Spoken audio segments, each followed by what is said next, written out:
Mangwanani Mwalelepo Fukenjani Kekwas, good morning and welcome to Africa Good Morning. Today we bring you key stories from across the continent, including Namibia's Budget Day. Finance Minister Ericah Shafudah will present the 2025-26 national budget this afternoon, focusing on economic growth, job creation and infrastructure. We also cover the escalating situation in Sudan's Khartoum, President Ramaphosa's rejection of Musk's white genocide claims in South Africa, and Prince Harry stepping down from Sentebale amid internal disputes. Don't miss the South Africa report with Arrie Hougaard and the growing concern over AI spreading misinformation in Namibia's recently held election. Stay tuned for these updates and more on Africa Good Morning, DSTV 285, GOTV 25, oneup2.com and Network Media Hub on YouTube. Do keep in mind, tonight it is the NTV Awards live at 7 p.m. on the same channels. But for now, it's about Africa Good Morning. Top story shortly. Welcome to Namibia, where adventure meets tranquility. With Enjoy, you have access to a wide range of accommodations to suit every traveler's taste and budget. Experience the finest dining and hospitality Namibia has to offer. Booking your dream accommodation is just a few clicks away with Enjoy. Join thousands of happy travelers who have trusted Enjoy for their Namibian getaway. Your gateway to unforgettable Namibian adventures.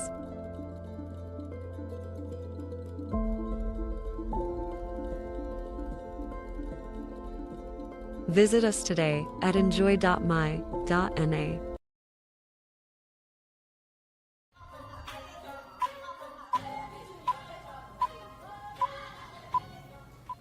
Let's get into our top stories. Gunfire echoed through the streets of Khartoum as Sudanese army units advanced on the city's airport, tightening their grip after 2 years of intense warfare. The military has broken through the defenses of the Rapid Support Forces, forcing them into a desperate retreat. Reports from the battlefield indicate that government buildings are in ruins, with smoke rising over the capital. The presidential palace, a former symbol of divided rule, is now firmly under army control. Military radio transmissions confirmed the capture of key RSF positions, including the Tiba al-Hassanab camp, as RSF fighters flee towards Omdurman. In the southern districts, RSF commanders are seen scrambling to evacuate their forces, loading supplies onto trucks as they acknowledge the shifting tide of the war. While the army tightens its hold on Khartoum, the RSF remains in control of its stronghold in Darfur, signaling that the conflict is far from over. The RSF still controlled Darfur, its historical stronghold. South African President Cyril Ramaphosa dismissed claims of a white genocide in South Africa as a completely false narrative, countering allegations from billionaire Elon Musk, former U.S. President Donald Trump, and white minority groups who argue that Afrikaners face persecution and violence. Musk reignited the debate by sharing a video of the far-left Economic Freedom Fighters Party singing Kill the Boer, a controversial anti-apartheid song deemed not hate speech in the 2022 court ruling. Trump recently signed an executive order cutting U.S. funding to South Africa and offering Afrikaners refugee status, citing alleged government-sanctioned violence against white farmers. Ramaphosa, without directly naming Musk or Trump, urged South Africans to reject divisive rhetoric and emphasize that crime affects all racial groups in the country. Moving on to our next story. Prince Harry has resigned from Sentebale, the charity he co-founded in 2006 to support people in Southern Africa living with HIV and AIDS, following an irreparable dispute between the Board of Trustees and Chairwoman Dr. Sophie Chandauka. The Duke of Sussex and his co-founder, Prince Seeiso of Lesotho, stepped down in solidarity with their trustees after they lost confidence in Dr. Chandauka and asked her to resign, prompting her to take legal action to retain her position. Chandauka, a corporate finance lawyer and MBE honoree, accused the board of governance failures, abuse of power, bullying, sexism and racism, stating she had blown the whistle and reported the trustees to the UK Charity Commission. While Prince Harry and the board defended their decision as being in the charity's best interest. They acknowledged the situation as devastating and untenable. Chandauka countered by insisting her role was not a vanity project and criticized those who, in her words, behave as though they are above the law, while using the media to manipulate narratives. The dispute has prompted an inquiry from the Charity Commission, which is assessing governance concerns. And in the last of our top stories, we are in Namibia, where the Institute of Public Policy Research has reported that AI-generated content played a role in spreading misinformation and smearing the 2024 presidential and National Assembly elections. Researcher Frederico Links cited an example of this, pointing to false claims about President Netumbo Nandi-Ndaitwah fainting. Here he is in his own words. Front page news on our daily newspapers, and it was all speculation. Nobody verified whether she had actually, and I mean, the obvious issue with that story was that the NBC had a camera looking straight at her at this rally. There were thousands of people in attendance, many of them with smartphones, recording. And not a single visual of her collapse or collapsing. To date, we've seen not a single visual. Not a single visual. So she didn't collapse. She didn't collapse. It's a total fabrication. It didn't happen. But media reports, newspapers, on the front pages, speculated about a collapse. That's the most obvious example of bad report that we've seen. This collapse that wasn't a collapse. Now, an economist has predicted that the South African economy will grow by 2.1%. We're going to be talking about that story and more as Arrie Hougaard joins us after the break for the South Africa Report. Join us for the NTV Awards 2025. These are the nominees. Show of the Year. Viewer's Choice Presenter of the Year. Lifestyle Show of the Year. Public Affairs Show of the Year. Sport Show of the Year. Sport Presenter of the Year. My Zone Show of the Year. Chill Personality of the Year. Catch the NTV Awards on the 27th of March live at 7 p.m. Celebrating creativity, dedication, and impact.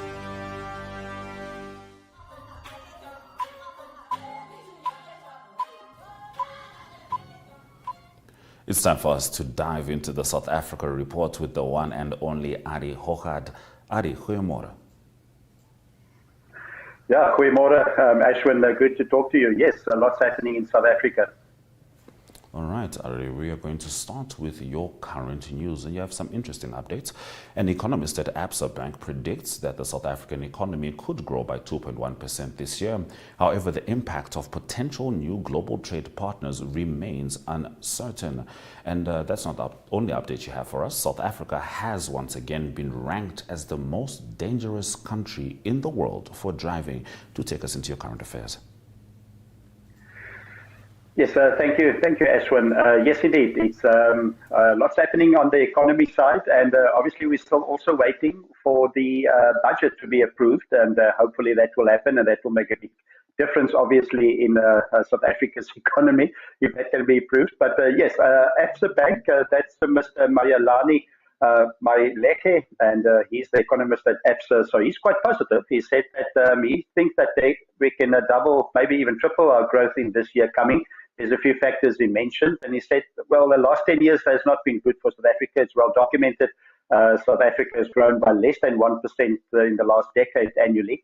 So it's a brave statement to make. We didn't grow by much the last 10 years because largely of mismanagement and also corruption in state entities and also the power cuts. That's now a little bit or a lot better.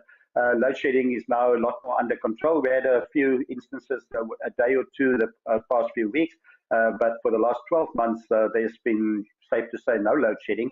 And that made a massive impact in the economy. Also, there's milder inflation in South Africa. There's lower borrowing cost also. And that's Eskom doing their part as well. Still under pressure, but it's a massive difference from what it was the previous 2 or 3 years.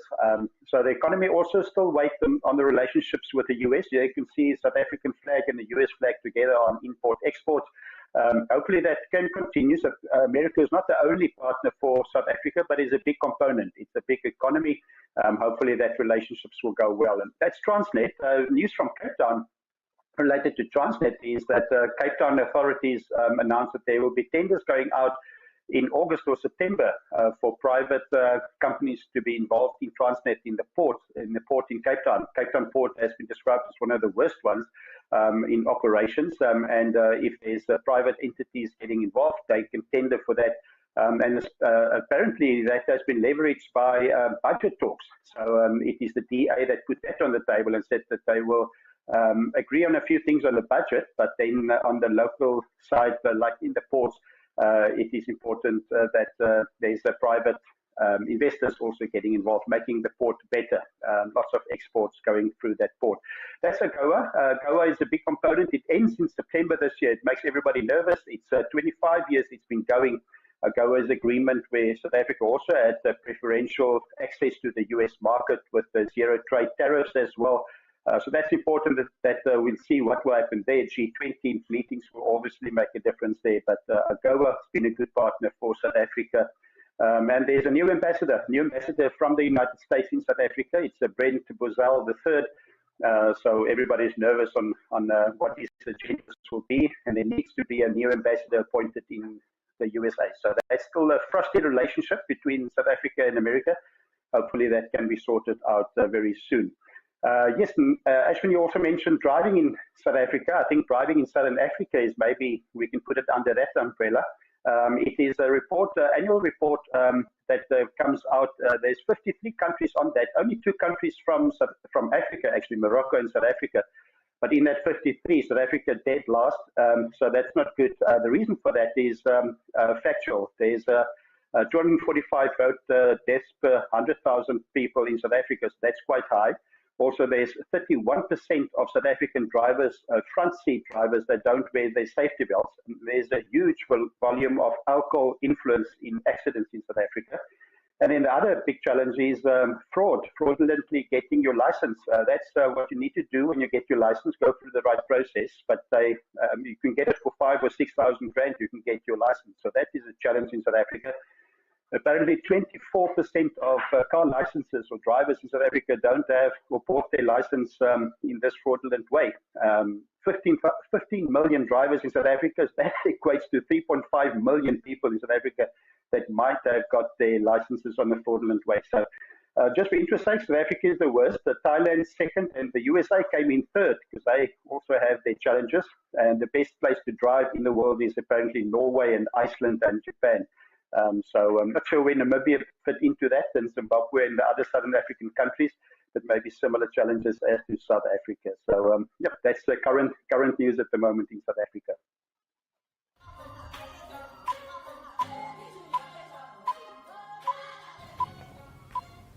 All right, Arrie, let's get into the sport. The Blitzboks have announced their squad for the upcoming HSBC Sevens tournament in Hong Kong, maintaining their aspirations to win this series. And in your other sports stories, in football, Bafana may lose the league points earned in their 2026 World Cup qualifying match against Lesotho. Yes, thank you, Ashwin. Yes, sport always exciting in South Africa. We love it when they play big tournaments. The Sevens tournament coming up, then there's 3 left. It is Hong Kong, Singapore, and then the finals in LA. That's the Blitzboks there in action. So the team has been announced. It's this coming weekend in Hong Kong. New player there, Gino Cupido, quite an exciting player. There he is, a South African under-18 player. Lots expected of him. So South Africa play in a group against New Zealand and Australia and Uruguay. That is in the Hong Kong Sevens, and hopefully they can get enough points to earn a good seeding. That is a brilliant stadium there in Hong Kong where they'll play over the weekend. South Africa at the moment third on the points table, Argentina leading with 68, Spain 64, and then South Africa and Fiji, they're both on 62. So exciting sevens to come this coming weekend. And yes, on the football front, it's nervous times actually for Hugo Broos, the coach of the Bafana. They did so well. They beat Lesotho, they beat Benin. But now reports came out that in the game in Lesotho, they feel that the player, his name is Makuna, and he was not meant to play against Lesotho because he had 2 yellow cards and he needed to sit out the game. I can't for the life of me understand how the management can miss something like that and put pressure on the system. So now Lesotho didn't field an official complaint within 24 hours, but still FIFA is investigating. So there's still a possibility that South Africa might lose the points against Lesotho. That will be devastating for them. The sad thing for Lesotho is they didn't complain within 24 hours, so they will not get the 3 points because they didn't do that. But South Africa might lose the 3 points. So lots of interesting games still coming up. That's for the World Cup soccer qualifying for the 2026 World Cup. So important soccer. Big games coming up. One that, Ashwin, that you will also be interested in is in the 6th of October against Zimbabwe. But before that, the big game, the 8th of September against Nigeria. So South Africa is still leading the group, but they might lose points. So that is all in the sport at the moment. All right, Arrie will certainly be keeping an eye on how that develops. The Eastern Cape remains a breathtaking tourist destination with Kragakama Game Park offering a unique and memorable stay. Tell us about it. Yes, the whole Eastern Cape region is special, and South Africa, we tend to think it's only Cape Town, Johannesburg, Durban, and those regions, and Sun City, but that's the Kragakama Park. That's the logo. Obviously, you can see there's rhinos on the logo, so they're well known for the white rhino that's there. It's a family-owned game park, well visited. What makes it unique, Ashwin, is that it's a coastal forest. So it's not often that you have all these wildlife right on the coastline. So it's a coastal forest, also with grasslands, and there's the rhinos that you can see there. It's not only rhinos, there's African buffalo, there's also cheetah, there's giraffe, there's lions as well, and yalas. So that is also the 2-hour guided tours. That's quite possible and quite exciting for everybody. And that is where you can stay also, and you have the rhinos coming right up to you in your garden. So it's a brilliant place to visit, the Kragakama Game Park, big component of tourism in that part. And all of 50,000 people visit that game park every year. And it started in 2001. So it's a proud export product of South Africa and the Eastern Cape.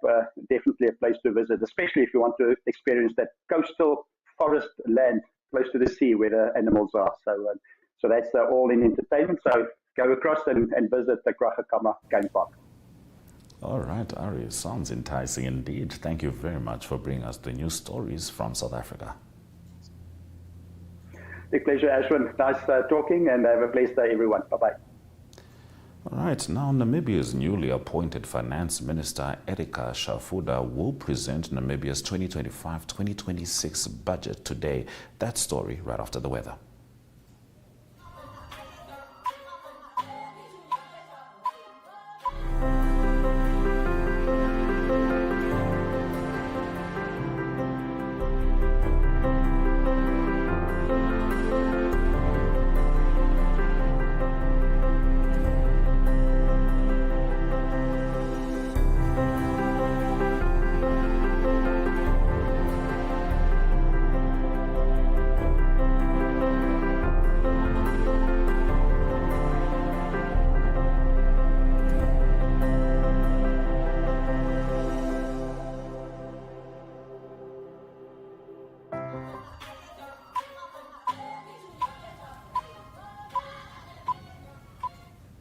In economic news, Newly appointed Finance Minister Ericah Shafudah will present Namibia's 2025-2026 budget in Parliament today, less than a week after taking office. She is expected to build on her predecessor Ipumbu Shimi's work while aligning the budget with President Netumbo Nandi-Ndaitwah's directive to implement SWAPO's election manifesto.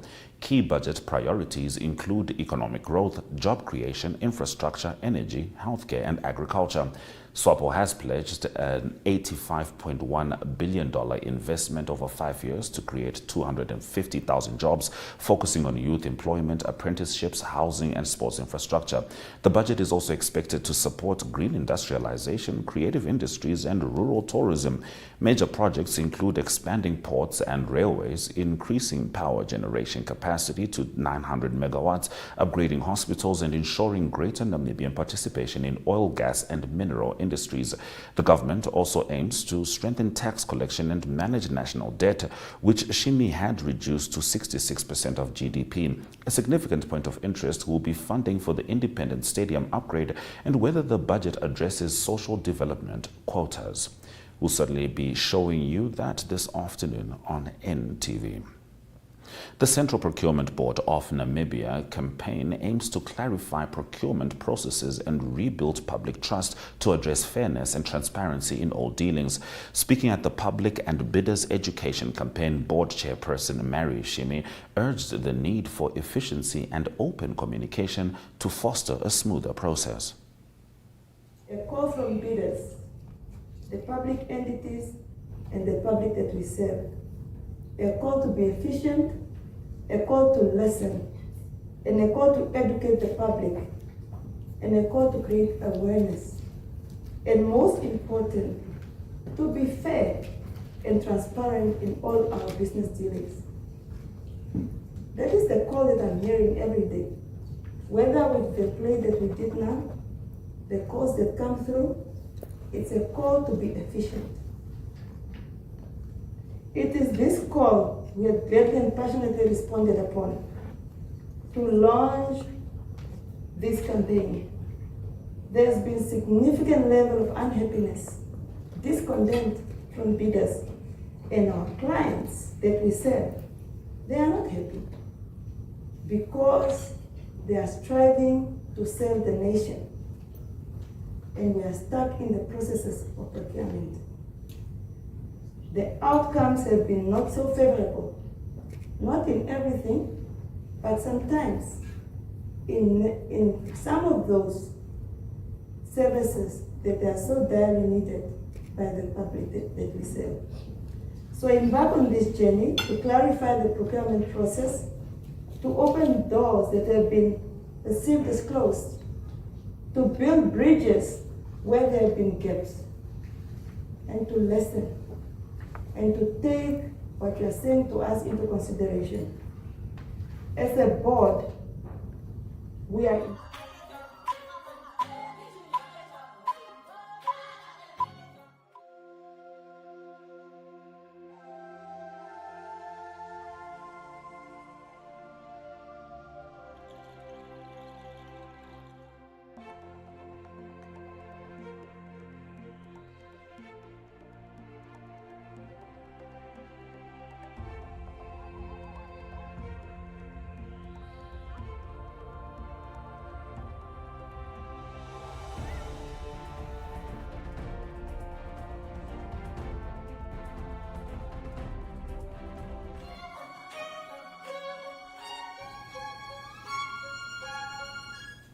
Thank you for staying with Africa. Good morning on DSTV 285, GOTV 25, 1up2.com, and Network Media Hub on YouTube. We have two items on our to-do list today. We're going to be checking out the budget speech, which is going to be in the afternoon, broadcast on the same channels.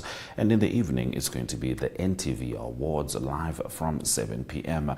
But from the Africa Good Morning team, Suraj Kanaka.